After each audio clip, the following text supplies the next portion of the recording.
إن الحمد لله نحمده ونستعينه ونستغفره ونعوذ بالله من شرور أنفسنا ومن سيئات أعمالنا.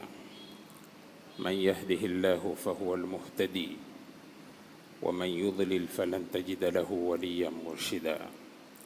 وأشهد أن لا إله إلا الله وحده لا شريك له وأشهد أن محمدا عبده ورسوله. يا أيها الذين آمنوا اتقوا الله حق تقاته ولا تموتن إلا وأنتم مسلمون. يا أيها الناس اتقوا ربكم الذي خلقكم من نفس واحدة وخلق منها زوجها وبث منهما رجالا كثيرا ونساء واتقوا الله الذي تساءلون به والأرحام إن الله كان عليكم رقيبا. يا أيها الذين آمنوا اتقوا الله قولوا قولا سديدا يصلح لكم أعمالكم ويغفر لكم ذنوبكم ومن يطع الله ورسوله فقد فاز فوزا عظيما.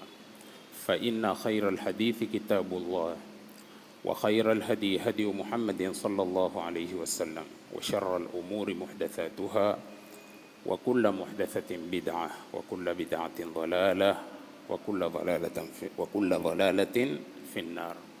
إخوة الإيمان, baada ya kumshukuru Mwenyezi Mungu Subhanahu wa Ta'ala apasaye kushukuriwa kwa yote na kumtakia rehma na amani Mtume Muhammad sallallahu alayhi wasallam afaye kuswaliwa kila wakati na kuswaliwa zaidi siku kama ya leo.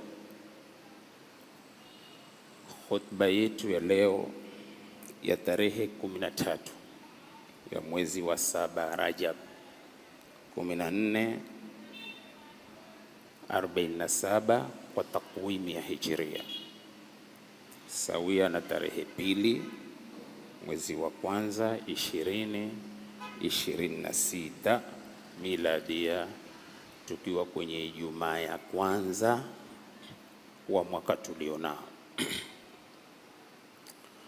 Nikiwatakia kheri kila aliyekuwa akifanya kheri kwenye mwaka mzima, kwamba Mungu antakabalia kheri yake, na wale ambao walikuwa ni mchango wa kuanzia 2024 mpaka 2025 ikaisha kwa salama miaka miwili hii,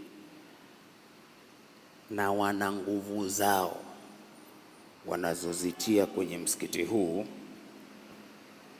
kwa baadhi ya mambo nisiyostahiki kuyataja, na watakia kila la khairi na Mwenyezi Mungu awalipe kwa miaka hiyo miwili kwa yale waliofanyia msikiti huu na kwa huu mwaka tulionayo.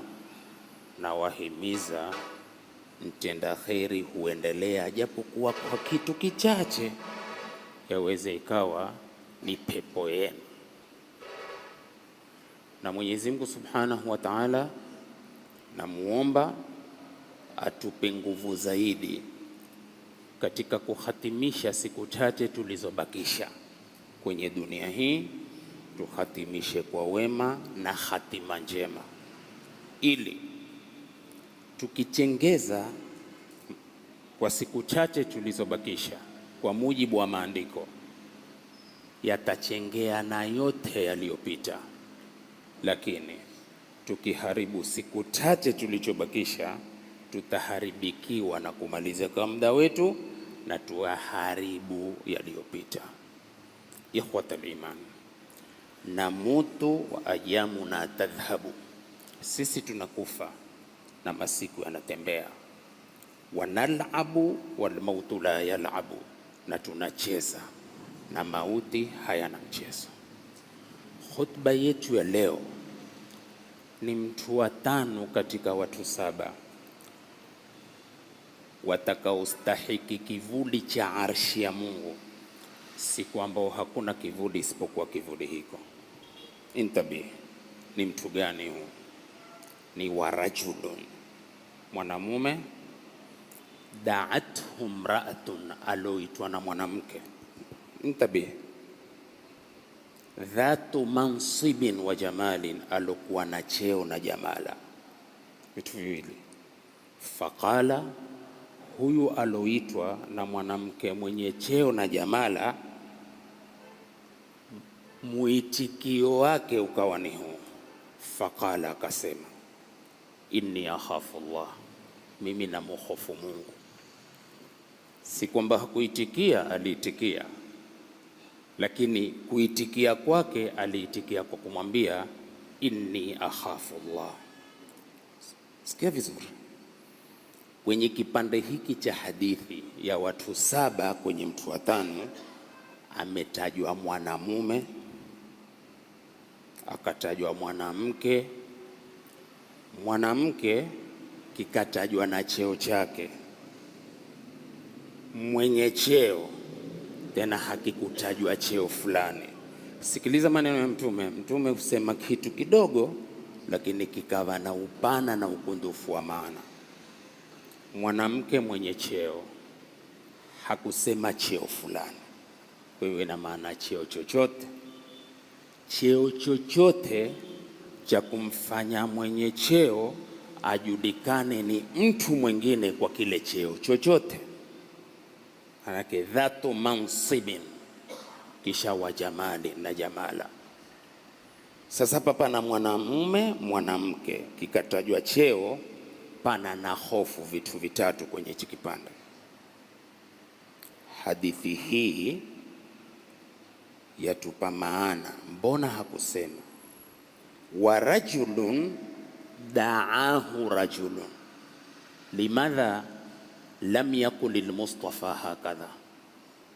Hakusema na mwanamume aloitwa na mwanamume. Sababu umbile fitrian, umbile alilopewa mwanamke katika kutaka raha na starehe ya kijinsia ni kitu shadh kilotoka katika kaida kumuita mwanamke mwenzake. Sema hadithi, utaitafsiri hadithi siku zote sema watu 7 watu 7. Kile kina cha ndani cha Mtume kusema hivyo. Mtume alikuwa na ukundufu na upanufu katika maneno. Hakusema wa rajulun, na mwanamume, da'ahu rajulun, aloitwa na mwanamume. Mwanamume kijinsia hamuiti mwanamume, kwa sababu ghariza haziungamani. Mivukuto wa utamu na shahawa na raha haivukutiki kwa mwanamume na mwanamume. Ina mwanamume akimpanda mwanamume, hata wakafanya dhishaa za kupiga kelele, dhishaa tu za kiwazimu za kitendekeza, si masala ya kwamba kuwa ni jibilian au ni fitrian aliyopawa mpaka apate mivukuto ya raha kwenye pande zote mbili. Yako kwenye haya hadithi, sikuabuni mimi nazungumza kulingamana na ufahamu wangu alionipa Mungu katika kuielewa hii hadithi. Vile vile mwanamke akitaka tendo lake raha, uburuda, starehe, tendo liwe la halali ama liwe la haramu. Si kwa kuwa la haramu sijisikii ile raha alile tendo. Wasikia ladha, ile ladha iliyowekwa na mapambano haya, liwe tendo la halali liwe tendo la haramu. Isipokuwa tofauti huku kutazidi uzuri, kwa sababu umenridhi kwa kulitaka tendo kwa kufunga kifungo kitakacho Mwenyezi Mungu. Lakini mwanamke akimuita mwanamke, hata wakaichendekeza namna gani, hai ile tuitao mivukuto ya kufaa wawe nao, kama alivyosema Mtume Muhammad sallallahu alaihi wasallam. Kisha kasema mwanamke mwenye cheo na jamala. Cheo kina hisa katika dunia na jamala ina hisa yake. Ndipo Mtume katika kuchagua jamala aliitaja katika hadithi, japokuwa mwisho wa hadithi alisema ubora ni fadhfar bidhati din. Lakini wasemaje, ukimpata mwanamke uzuri kwao, sharafa kwao, pesa kwao, dini kwao, Allahu almusta'an, nurun ala nurin yahdi Allahu linurihi man yasha. Hapa nastadili kwa kuwa jamala, uzuri una hisa yake. Ndipo ikawa mwenye jamala hukuvutia kwa kutaka la halali, na huyo mwenye jamala hukuvutia kwa kulitaka haramu. Chaguo kwako kwa miongozo ya ndia mbili, inna hadainahu sabila imma shakiran wa imma kafura. Sasa ima uchague kwa halali ama uchague kwa haramu, shauri yako. Lakini zile raha zote huitwa raha zikipambana jinsia mbili wastahiki wa hilo tendo walilogewa. Tayeb, sasa faqala, akasema mimi namuogopa Mungu.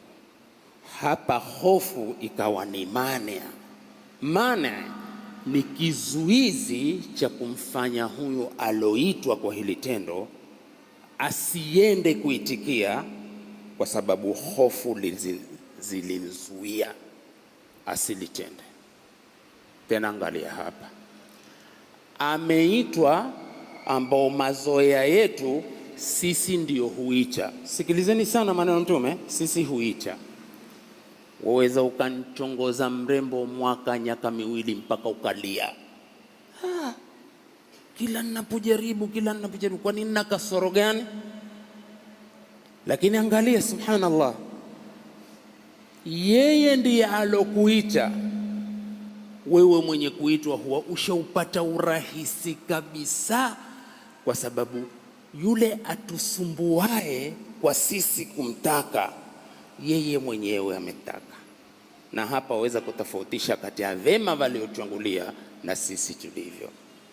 Hata sisi tulivyoinukia na sasa tulivyo, barobaro yoyote na sote tulipita hapo. Ulikuwa ukenda mbio kwelikweli, wantaka mrembo kwa mabarua, kwa mashirio, kwa psipsipsisi kwa kuifanya walii, kwa kunini, maneno mengi. Na wanaume sisi tukitaka nkufa kupona na usimpate untakao. Lakini angalia mambo legeuka hivi sasa, mrembo ndio atakupiga hivi, ukizunguka kitu nyuma kidogo, tako kuuliza kitu samana watwa. Tumefahamiana? Tena uende uchie mabubishi yako pale, umwambie hufanya kazi. Na njua mmoja alimwambia mrembo mmoja, mimi niko airport. Uko airport? Sasa nawapata na muhima barobaro, musifanye maamiari kwa warembo ukaitaja kazi ambao kazi ya kisawa, ili mrembo asema hapa mmepata, kumbe ufuku wa mashimo wa choo. Na yalitokea, sitaki kumaliza wakati, mmoja akaifanya jangina amiari, kutoka chienda airport. Siku hiyo ataka kwa airport, mwanamke ameshika hiyo nyakangia nyakatoka, akishtuka kochoni akaisahau simu, na siku zote simu ngia na uchoni. Simu ikiita mrembo akashika mke wake, halo, kwa fulani uko wapi? Mbona amechelewa hajatoka? Kwani mmeagana nini? Akaambia kitambo amenambia kwamba kwa shimo la mwaga kweli kweli hajakuja. Shimo la mwaga, siku zote unaambia nenda airport, mwana harasha ngoja atoke. Ukitoka kikawani nini? Hatutaki kote huko. Tutakapo ni kwa kuwa mwanamke mwenye cheo, mwenye jamala, yeye ndiye amekuita kwa tendo, kwambia njoo kwa tendo hili, si juu yako. Na hutokea wakati mwingine akwambia njoo, nataka unioe tu, si juu yako chochote. Wasemaje hapo wangwana? Si juu yako chochote. ni kuwaita jamaa tu, na jamaa siku hizi tele nchani. Kisema nataka kufunga ndoa, alhamdulillah, taona vijijaji tele hapa na vijikoti vyao vile vya kijaji, watakupa tu mrembo. Mumenelewa vizuri sana? Angalia maneno ya Mtume, akaitwa na mwenye jamala na mwenye cheo, mane ikamzuia, ambao ni al-khawf, akasema inni akhafu Allah, mimi namuogopa Mwenyezi Mungu. Riwaya nyingine inasema hivi, wa rajulun da'athu imra'atun, na mwanamume aloitwa na mwanamke, dhatu hasabin wa jamalin, mwenye sharafa na jamala, fa'aradat nafsaha alayhi, akajitolea nafsi yake kwake. Faqala inni akhafu Allah, akasema mimi namuogopa Mwenyezi Mungu. Tayeb, Imamu Qurtubi asemaje kwenye haya? Imamu Qurtubi asema, intabi, inma yusdaru dhalika, hilo hupatikana, sio yote haitwe na mrembo amwambia kwamba wala inni akhafu Allah. Ikiwa ni mimi na wewe, haiji moja kwa moja ile hofu, na hofu si ya kunena mtu, hofu ni ya kutenda kwa kudikataa linalomudhi Mwenyezi Mungu. Lakini kama mimi na wewe, kisema mimi na wewe, yoyote haweza kuwa, sio kwamba kunena kwa kutetemeka yote. Kama ni wewe mtu hakikuita nini, basi badala moja kwa moja hofu kiwe kizuizi, itakuwa hui kuna kita. Lakini siko namna mwanamume pengine kitakwamba hui kuna kitu kinena maneno akizuka lakini nini huipara mara angalia huko, hakuna kitu, la hakuna kitu. Tumogope Mwenyezi Mungu. Ina maana hofu ni iliyobunika kwa taufiki ya Mwenyezi Mungu. Sikiliza vizuri sana, tunataka tumuelewe mtume wetu sallallahu alaihi wasallam akizungumza jambo, lile jambo kweli halianguki na lina maana. Inma yusdaru dhalika, Qurtubi yasema hilo lapatikana inda shiddati alkhawfi min Allahi, wakati wa hofu kubwa ya mtu kumwogopa Mungu, wa matini taqwa wa hayain, na haya za nguvu na uchamungu wa hali ya juu. Na uchamungu uko hapa, na ni fadhala za Mungu humpa ntakaye. Si kila mtu ni mcha Mungu, wala si kila mtu hatajishangaza tu kwamba kwa mimi mcha Mungu. Tayeb, ndipo Ibn Allan akasema, sasa ukienda kuwa huyu amestahiki kivuli cha Mungu, anastahiki kweli kivuli cha Mungu, sio mchezo, ni malipo ya hali ya juu sana, na lazima huyu mtu awe ni hali ya juu kweli kweli. Msikilize Ibn Allan asema inna sabra anil mausufati, subira kwa alosifiwa. Subira kwa alosifiwa. Alosifiwa nani? Ni ule da'athum ra'atun dhatu mansibin wa jamalin, aloitwa na mwanamke mwenye cheo na jamala. Subira kwa alosifiwa, bima dhukira, kwa yaliyotajwa kwenye hadithi, min akbaril maratibi, ni katika cheo cha juu sana, ni katika cheo cha juu sana. Limadha? Likathrati raghabati fi mithliha, kwa wingi wa raghaba wa mfano wake. Kuna watu wana raghaba wa kupata watu hao, wa usri tahsiliha, na uzito wa kumfikia mwanamke kama huo.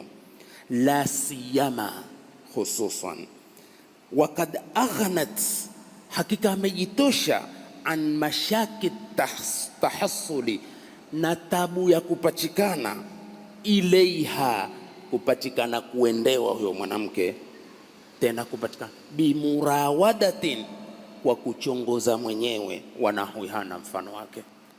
Hukupata tabu kutaka kumfikia, ni yeye mwenyewe kajitokeza kwa kulitaka hilo. Intabi, ulama unawasema, wasemaji wanavyoni wetu, aljamalu ni'matun min Allah, jamala neema katika neema za Mungu. Mwanamke akipewa jamala, uzuri, ni neema katika neema za Mungu jalla wa ala. Wa minhu, na kutokamana na hilo la jamala, yahubbu nasimuhu, huvuma kipepo chake. Nasim ni zile nasimu sabahi, hatuiti rihu sabah au asifatu sabah, Nasimu kile kipepo chembamba cha usubuhi, kikikupiga si IC ya aina yoyote, ndio huzidi kukutia usingizi mzuri mzuri. Na kikiwa chombo kiko ubavuni kwako chenye jamala, ukifanya mchezo alfajiri huwa kwa heri. Sasa ulamauna ndio wanaosema aljamalu ni'matun min Allahi jalla wa ala, jamala neema. Leo uzuri Mungu akaita ni neema katika neema zake. Taarifun limadha? Lianna ar-rasul sallallahu alayhi wasallam asema hivi, inna Allaha jamilun nini yuhibbul, Mungu ni mzuri, apenda uzuri.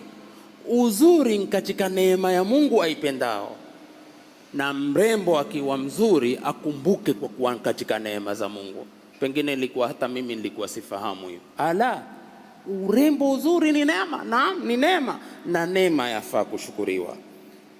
Wa minhu yahubu nasimuhu, kutokamana na jamala huvuma kipepo chake ala amakil insani, kwenye kina cha mwanadamu. Mimi katika mazuri sana niliyoyasoma kupitia kwa mwanamke ni neno hili. Wamefikia wenye hekima mpaka kusema hivi, lau khuliqatil mar'atu ta'iran, lau mwanamke ameumbwa akiwa ndege, lakana tausan, angefaa kuwa tausi, kwa sababu tausi kirembo. Walau khuliqat hayawanan, na lau mwanamke ameumbwa akiwa nyama, lakana ghazalatan, angefaa kuwa paa. Panki nyama kirembo. Walau khuliqat hasharatan, na lau mwanamke angeumbwa kuwa mdudu, lakanat firashatan, angefaa kuwa firash, hii kipepeo. Lakini walakinaha khuliqat basharan, lakini Mwenyezi Mungu amemuumba akiwa mwanadamu. Amemuumba mwanadamu, fa asbahat habibatan, akawa ni kipenzi, wa zawjatan, akawa ni mke, wa umman ra'iatan, na ni mama mzuri. Walau lam takunil mar'atu shay'an adhima, lau mwanamke hangekuwa ni kitu kikubwa sana, lama khalaqaha Allahu au lama ja'alaha Allahu huriyatan, Mwenyezi Mungu asingemfanya kuwa ni hurul ain, yukafau bihal mu'minu fil janna, ya kuweza kulipwa mu'min peponi. Ni kwa kuwa mwanamke ana jamala. Tayyib, hapa aliposema aljamalu ni'matun min Allahi jalla wa ala, minhu yahubu nasimuhu ala amakil insan fayahuzzuha hazza, ukatingisha kutingisha. Ndipo ikawa twatingishwa na warembo, twatingishwa, twatetemeshwa kweli kweli na warembo, kwa sababu ule urembo una hisa yake. Lakini akiutimia vizuri, utajua uzuri wa kuoa na hisa ya mwanamke kuuza. Lakini akitumia kiubaya, rafiki yangu, utaona ni moshi tukusi na kaskazi, na wewe umeoa mpaka usema sisi tuliambiwa kuoa upate utulivu, mbona mimi nimepata taharuka namna gani? Hukuangalia ulotaka kumuoa na hii safari tasafiri vipi. Na tunao wengi, subhanallah, na kisema tunao wengi, sisemi pengine mmejitoa, pengine mimi nisema mwenyewe kimya, uwensama wa taat, kwa kuwa mwanamke una jamala. Sah? Tayyib. Sasa basi ndipo akawekwa mtu wa tano aloitwa na mrembo sampuli hiyo, pesa kwao, uzuri kwao, aseme mimi namuogopa Mwenyezi Mungu. Allahu akbar. Ni haki kustahiki kivuli cha arshi ya Mwenyezi Mungu. Umwate mrembo huu, tena wakati mwingine akuitie faragha, ni wewe na yeye, na watatu ni Mungu. Kama ule alomwandama binti ya ammi yake siku nyingi kwa kuntaka kwa tendo, akawa hampati, mpaka maskini kukatokea tabu ya kimaisha kama tabu zilizoko. Basi akaenda yeye mwenyewe ule mrembo, akamwambia nina shida sana, nisaidie. na walikuwa wanahusiana. Akaiona hii channel nitaitumia vizuri, sikusaidii mpaka uniachie. Mrembo maskini akamwambia sawa, nimekubali. Akaenda naye faragha, wal hadithu sahih. Akaenda naye faragha, akamtoa mpaka nguo, rafiki yangu.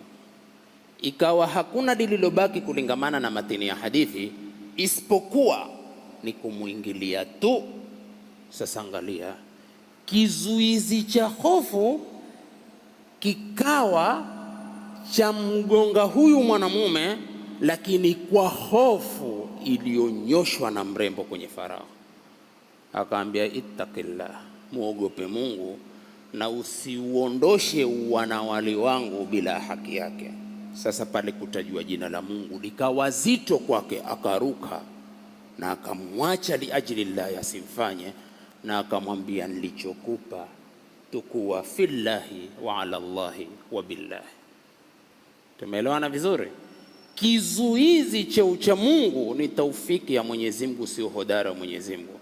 Kwa hivyo zile ghururi za kwamba pana bwana sikufanya bwana mimi na ucha Mungu wako, lakini mtu kwambia sikufanya mimi na ucha Mungu wako, ukimwangalia huyu alivyo, lakini akakwambia wazi mimi na ucha Mungu wangu. Ya salam ya Rasulullah, ni kweli maneno yako machache hutanganya ulimwengu mafunzo. Tayeb, ndipo katika sahihi mbili, sahih Bukhari na sahih Muslim, intabi min hadithi Usama bin Zaid radiyallahu anhu asema anna nabiy sallallahu alayhi wasallam ma taraktu ba'di fitnatan, sikuacha baada yangu fitina, adharra ala rijali, yenye kudhuru sana wanaume, minan nisai, kuliko wanawake. Wasemaje? Ni kweli si kweli? Hakuna fitna iliyoachwa inayodhuru sana kama fitna ya wanawake. Tayib, faja'ala Allahu, angalia venye kusherehesha, sema faja'ala Allahu jazaahu jazaa al-iffati, Mungu akajalia malipo ya kujihifadhi, wasabri alaiha, na kusubiri juu ya mwanamke, aljannata, malipo akaifanya ni pepo, bali firdaus al-a'la, bali mtu kupata firdaus ya juu. Wa dhakara min sifati, tena Mungu akataja katika sifa zake, akataja walladhina hum li furujihim hafidhun, na wale ambao tupu zao wanazihifadhi, illa ala azwajihim, isipokuwa kwa wake zao. Watu hawahifadhi tupu zao kwa wake zao.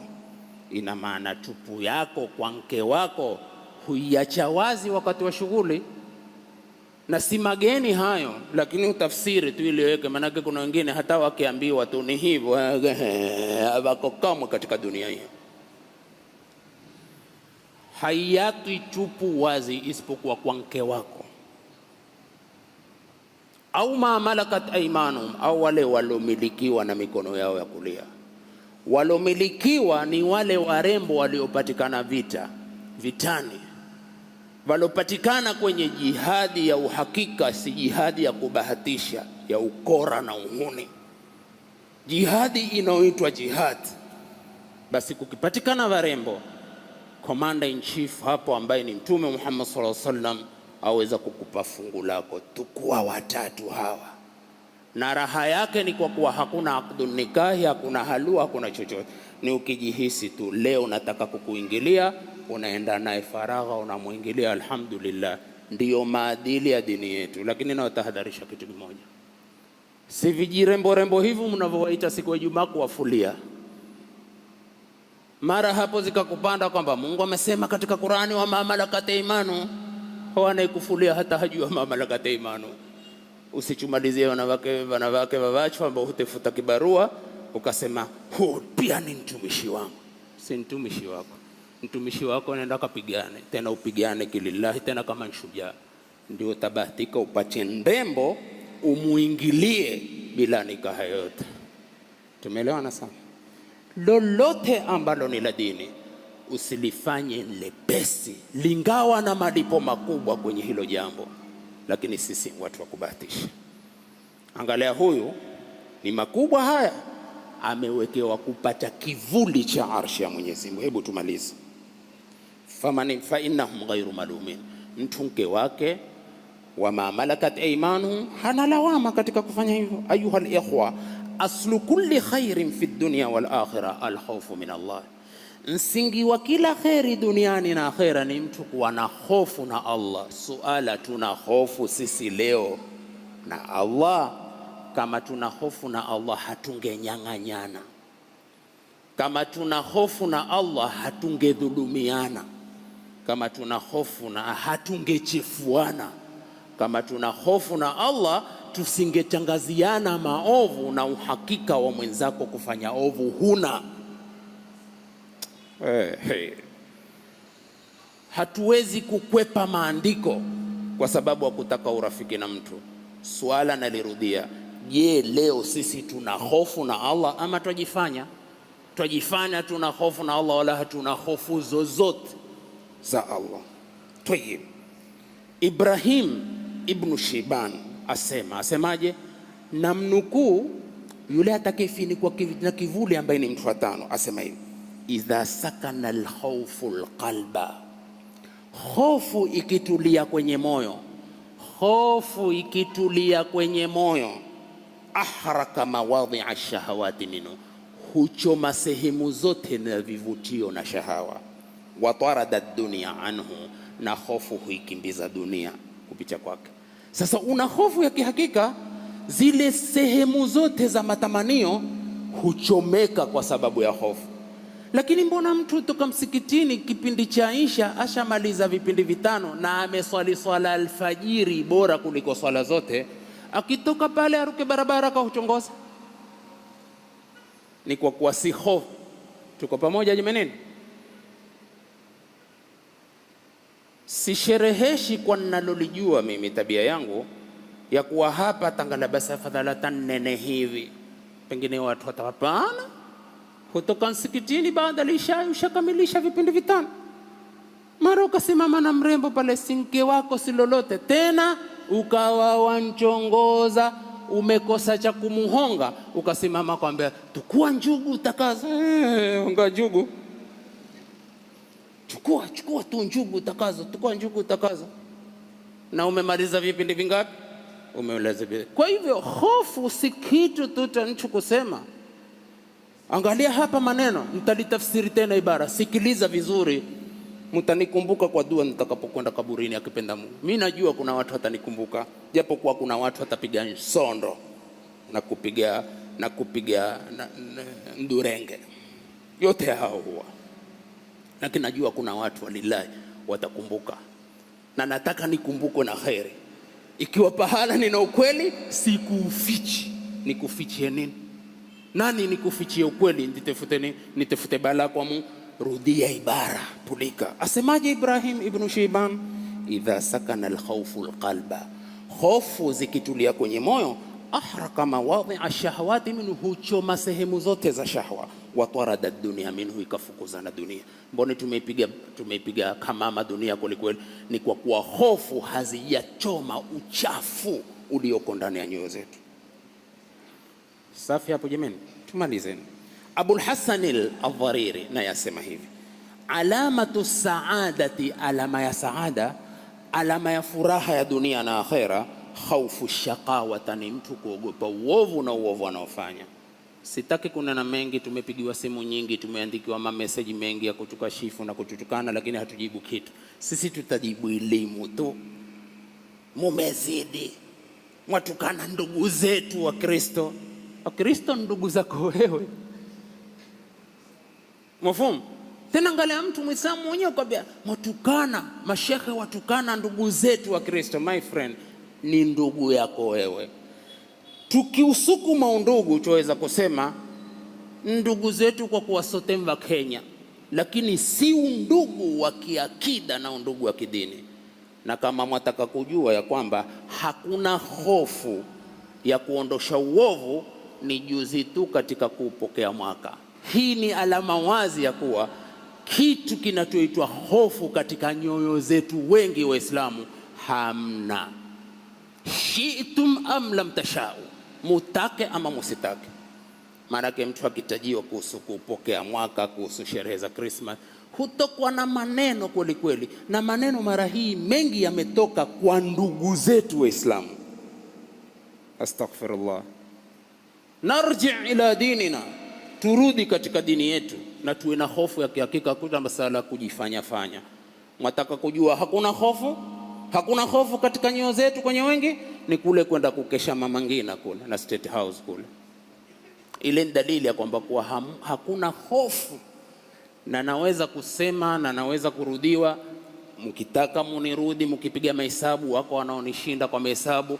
Na picha inayoonyesha sasa ni kwa kuwa wenye kushiriki sherehe za Christmas Waislamu wengi kuliko walisokuwa Waislamu. Enda kazushe leo uniwahi kwa TikTok, haina wasiwasi wote.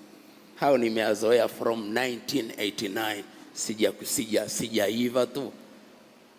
Ikizidi na kuangalia tu. Na masuala mengine ambayo hata hana mpango kwake kuangalia tu.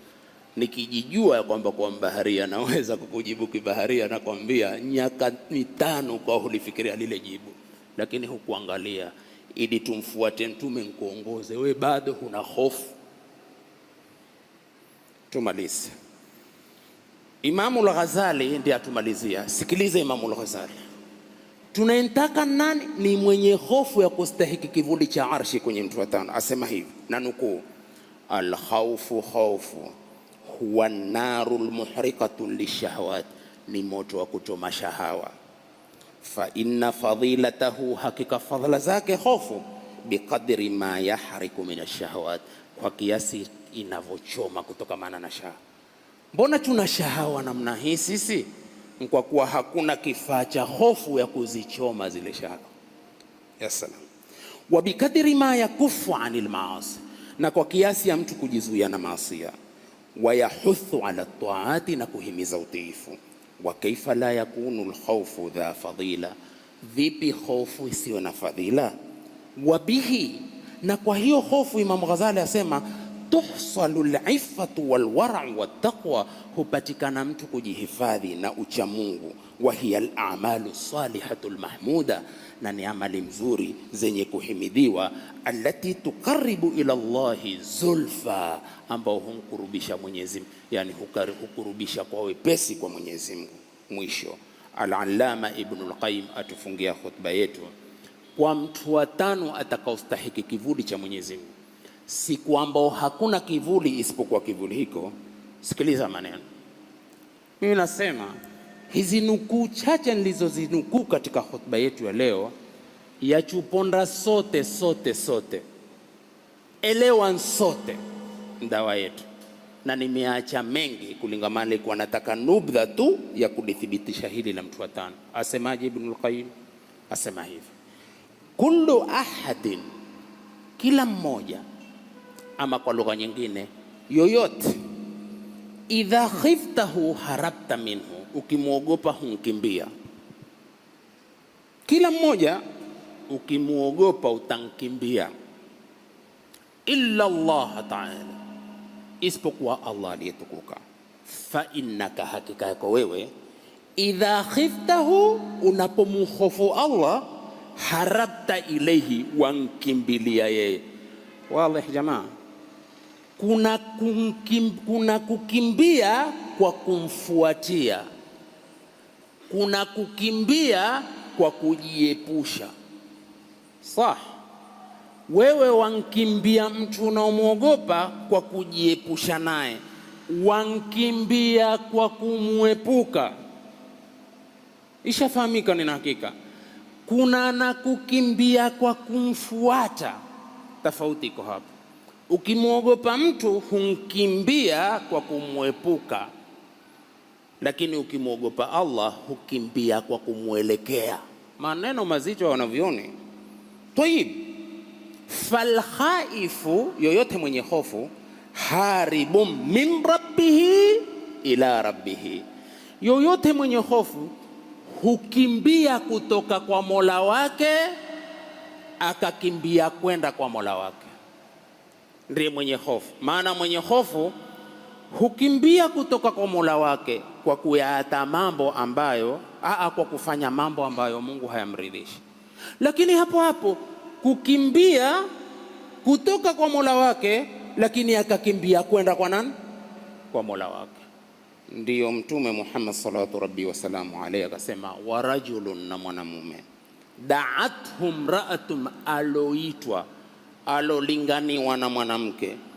Na hapa da'athu hakumuita kwa mazuri, alimuita kwa maovu.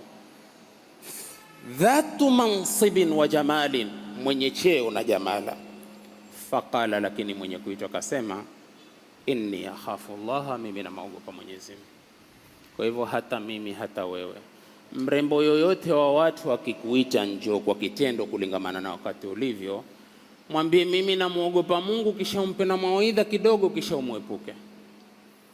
Lakini ukisema leo nafasi hata niitumie, nafasi ulioitumia kwa kuitwa na mwanamke wa watu ama kuitwa na mke wa watu, ukaitumia ile nafasi ukaifanya, ujue ya kuwa itatumika nafasi yako na ya mwanao kwa mwingine, ikiwa ni madipo hayo.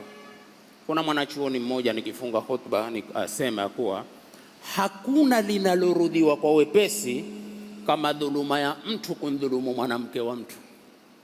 Ni mwanachuoni.